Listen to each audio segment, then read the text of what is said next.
haravuga ngo arazemerera izo mpwemu zihumanye zimusokorotsemo zinjira muri nyangurube nk'umukuku wirukira ku gatembwe zisuka mu kiyaga zari nk'ibihumbi 2 amazi araziniga. Amen.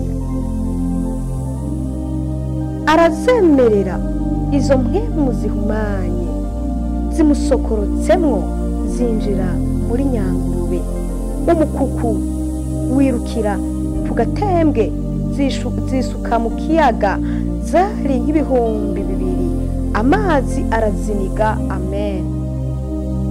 Aya niyo majambo y'Imana dusomye. Haleluya. Hari igihe umuntu asoma ijambo ry'Imana nawe ubwe wakumva Imana biciye ku ijambo. Uyu muntu ngo yari mwimwemu mbi ngo zarenga ngo ibihumbi 2. Ndizera neza ntakekeranye, nta bibazo ibihumbi 2 bikunanije, nta ntambara zingana n'ibi bitero byari biri muri uyu muntu bikururije. Haleluya. Yesu nashimwe. Reka twigarukire rero muri aya majambo nkuko mwemu yarase ku mutima wacu tuyaganire. Haleluya. Yesu nashimwe.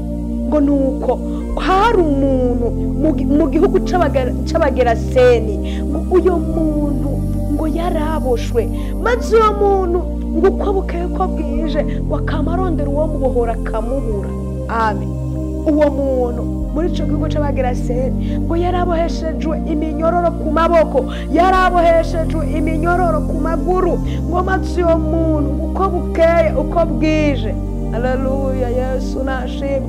Haleluya. Ngo maze Yesu ahashitse aramubwira ngo dayimoni ngo muvemwo, ubwo nyene ngo zamwemu ngo ziramuvamwo, ngo zihita zitera mu ngurube. Ngo hari abantu bari baragiye ingurube hakurya, ngo maze rero haleluya Yesu aramwumvira ngo zamwemu azirunda mu ngurube. Arangije kuzirungika mu ngurube, haleluya, ngo zangurube ngo ziratembagara ngo zisuka ku gatembwe, ngo maze zigwa mu mazi, ngo amazi arazinika. Yesu nashimwe. Amazi arazinika. Haleluya. Kubw'imbaraga z'Imana. Yesu niwe mazi y'ubugingo. Haleluya. Haleluya.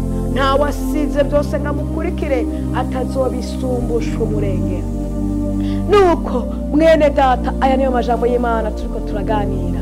Mbega ugutabagwa kwawe kuri hehe? Uyu muntu yaronse ugutabagwa biciye kuri Yesu. Haleluya.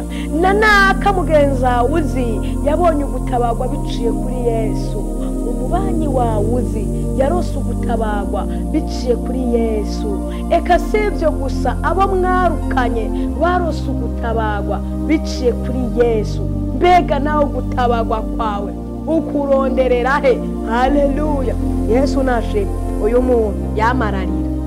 Yesu nahimbaza. Yamararira uko bukeye ko bwije, aboshwa amaguru, aboshwa amaboko. Haleluya. Atagira gitabara, ngo n'abantu bose bari baramuhevye. Ubandanije gusoma amajambo y'Imana meza aho yanditse, nubona kanyu yasome, yanditse muri Mariko igice ca 5. Nubona kanya kawe uhere ku murongo wa mbere usoma aya majambo. Ngo maze uyu muntu ngo abantu bose baramuheba, abantu bamuvako, abura gitabara, abantu baramurambirwa. Haleluya. Nakoma ndakubwira Yesu wawe arabizi ivyo kugira akamaro, arabizi. Yesu nashimwe. Wa muririmbyi nawe aravuga ngo nyamburushe canke uremerewe ngo bibwire Yesu. Amen. Yesu arazi ivyo kugirira akamaro mu gihe kandi gikwiriye. Abantu bo gukunda batogukunda, abantu bo kwanga batokwanga, abantu bo kugumako canke batokugumako. Nagira ngo ndakubwire Yesu wawe arazi kandi arazi ivyo kugirira akamaro. Haleluya. Yesu nashimwe. Uyu muntu mu gihe abantu bari baramutaye